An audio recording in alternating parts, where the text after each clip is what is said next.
Mass media forum आपका स्वागत करता है। लाइक एंड सब्सक्राइब कर दीजिए। आज 10वां इंटरनेशनल योगा डे है। इसी मौके पर भारत के प्रधानमंत्री नरेंद्र मोदी पहुंच गए जम्मू कश्मीर, श्रीनगर में डल झील के किनारे। वो ये जो योगा डे है उसका सेलिब्रेशन कर रहे हैं। नरेंद्र मोदी के साथ साथ 7,000 और पार्टिसिपेशन जो है, जो योगा डे में सेलिब्रेट कर रहे हैं, योगा कर रहे हैं, वो भी वहां पर श्रीनगर में अपना परफॉर्मेंस करने वाले हैं। योगा जो आयोजन किया गया योगा डे का, उसमें पार्टिसिपेट कर रहे हैं। इसके अलावा प्राइम मिनिस्टर नरेंद्र मोदी जम्मू कश्मीर में 1500 रुपए करोड़ की जो विभिन्न जम्मू कश्मीर के लिए डेवलपमेंट के लिए जो परियोजनाएं हैं उसका उद्घाटन करेंगे। एग्रीकल्चर सेक्टर में भी डेवलपमेंट के लिए हजारों करोड़ रुपए के पैकेज वहां पर अनाउंस किए जा रहे हैं जाएगा। जब से जम्मू एंड कश्मीर का आर्टिकल 370 हटा है 2019 से, तब से हमने देखा है कि जम्मू कश्मीर जो है बहुत ही ज़्यादा प्रोग्रेस कर रहा है। उसमें जितने भी डेवलपमेंट काम है बहुत ही ज़्यादा स्पीड से किए जा रहे हैं। बीच में 1-2 साल का डिफरेंस आ गया था, 1-2 साल का ऑल ओवर दी वर्ल्ड एक स्टॉप लग गया था जब कोरोना लॉकडाउन लगा था। उसमें 1-2 साल में कुछ मूवमेंट नहीं हो पाई थी, लेकिन उसके बाद हम देख रहे हैं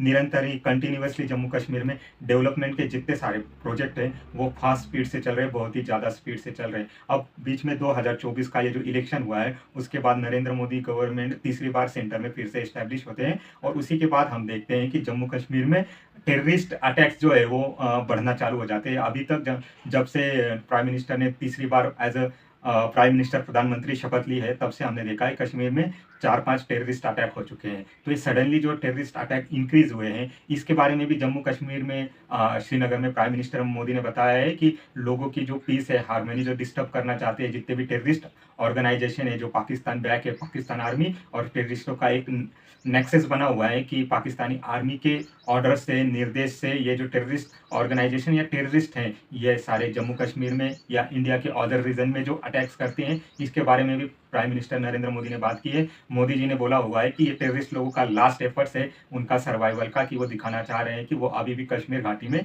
या देश के अन्य एरिया में मौजूद हैं। तो सिक्योरिटी फोर्सेस ने जम्मू और कश्मीर का जो सिचुएशन है उसको अंडर कंट्रोल में लेके रखा हुआ है, और जितने भी हम लोगों ने 3-4 अटैक देखे हैं उसके बाद सिक्योरिटी फोर्सेस ने मैसिव एक्शन जम्मू कश्मीर में लिया हुआ है, और ये जो टेररिस्ट या इनके जो सिंपैथाइजर्स है इनको भी एलिमिनेट करना या इनको भी न्यूट्रलाइज करना चालू रखा हुआ है। उसके बाद हम देखते हैं कि जम्मू और कश्मीर में प्राइम मिनिस्टर मोदी ने स्टेटहुड की भी बात की हुई है। उन्होंने बोला है कि जम्मू कश्मीर में जल्दी चुनाव कराए जाएंगे और जम्मू कश्मीर को फिलहाल जो यूनियन टेरिटरी है उसको स्टेट का भी दर्जा दिया जाएगा, स्टेटहुड भी दिया जाएगा। अब इसमें जम्मू कश्मीर की जितनी भी विपक्षी पार्टियां हुई, कांग्रेस से लेके जम्मू कश्मीर की महबूबा मुफ्ती या फारूक अब्दुल्ला, इन सब ने इस पर रिएक्शन दिए हुए हैं। वो चाहते हैं कि जल्दी जल्दी जम्मू कश्मीर में चुनाव हो जाए और जल्दी से जल्दी जम्मू कश्मीर को स्टेट का दर्जा मिल जाए। तो अभी यहाँ पर प्राइम मिनिस्टर मोदी सबसे पहले जम्मू कश्मीर में सिचुएशन, ग्राउंड सिचुएशन एकदम अच्छी करना चाहते हैं, उसके बाद ही उसको स्टेटहुड और इलेक्शंस का जो है वो सोचना चाहते हैं। होम मिनिस्ट्री का तो लगभग यही सोच है कि जम्मू कश्मीर एक बार पीस एस्टेब्लिश हो जाए, उसके बाद ही वो स्टेटहुड और इलेक्शन के बारे में सोच सकते हैं।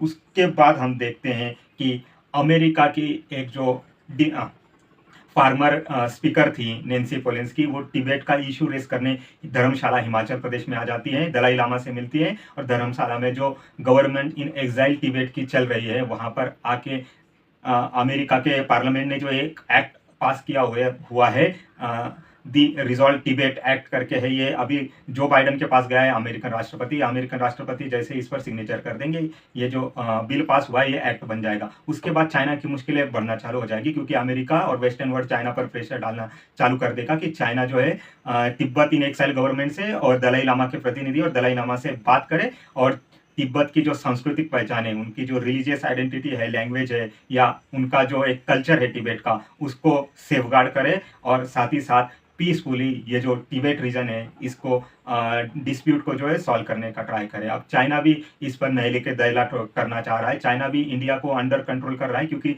धर्मशाला में ही तिब्बत इन एक्साइल गवर्नमेंट और दलाई लामा बैठे हुए हैं इंडिया के अंदर ही, और जितना भी अमेरिका का डेलीगेशन आया हुआ है वो इंडिया के अंदर ही आके नैन्सी पेलोसी ने तो इतना तक बोला है कि Xi Jinping you are out, you are gone, but Dalai Lama's legacy, Dalai Lama is alive in people's mind. तो इसका कहने का मतलब है आप किसी देश के राष्ट्रपति को किसी तीसरे देश में आके यू आर आउट बोलते हैं, यू आर गॉन बोलते हैं, तो उसके इम्पैक्ट क्या हो सकते हैं उसका भी हमको थोड़ा सोचना होगा। अब इंडिया पर इसके क्या इम्पैक्ट होंगे, शायद चाइना जो है पाकिस्तान थ्रू टेररिस्ट अटैक्स जो है जम्मू कश्मीर की सिचुएशन और बढ़ाने का बोल सकता है, या टेररिस्ट अटैक को जो है उसकी क्वांटिटी इंक्रीज करने का बोल सकता है। इसके अलावा चाइना जो है इंडिया का नॉर्थ ईस्ट का जो एरिया है, जो पहले मणिपुर जला था, उसके बाद नागालैंड या कुछ और भी एरिया जला सकता है। इंडिया को भी यहाँ पर प्रिपेयर रहना होगा, क्योंकि चाइना अभी शांत नहीं बैठने वाला है। कल ही हमने एक इंसिडेंट देखा है कि साउथ चाइना सी में चाइनीज जो कोस्ट गार्ड है और फिलीपींस की जो कोस्ट गार्ड है उनके कन्फ्लिक्ट हुए हैं। वहां पर भी गलवान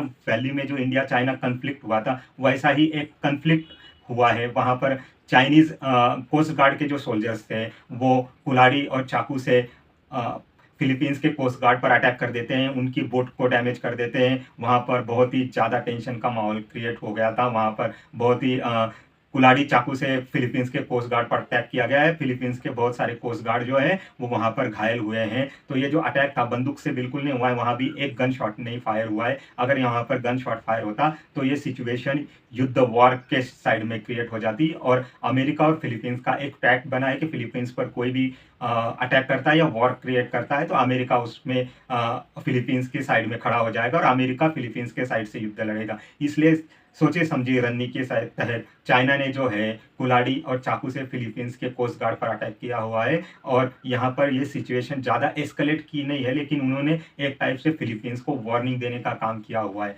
तो हम अगर एक मैग्नीफायर से देखते हैं तो हमको एक समझ में आएगा कि इंडियन कॉन्टिनेंटल में एक वॉर लाइक सिचुएशन जो है वो डेवलप हो रही। अगर आप देखते हैं तो जम्मू कश्मीर का रीजन जो है वो प्राइम मिनिस्टर के तीसरे कार्यकाल में एस्केलेट होना चालू हो गया है। जो 3-4 साल से जम्मू कश्मीर में पीस था वो फिर से 3-4 अटैक होने के बाद अब फिर से ऑल ओवर द मीडिया में फिर से एक बार डिस्कशन का मुद्दा बन चुका है। जम्मू कश्मीर में हम फ्यूचर में भी एस्केलेशन देखते रहेंगे, क्योंकि जम्मू कश्मीर में 3 पार्टीज अब इन्वॉल्व हो चुकी हैं।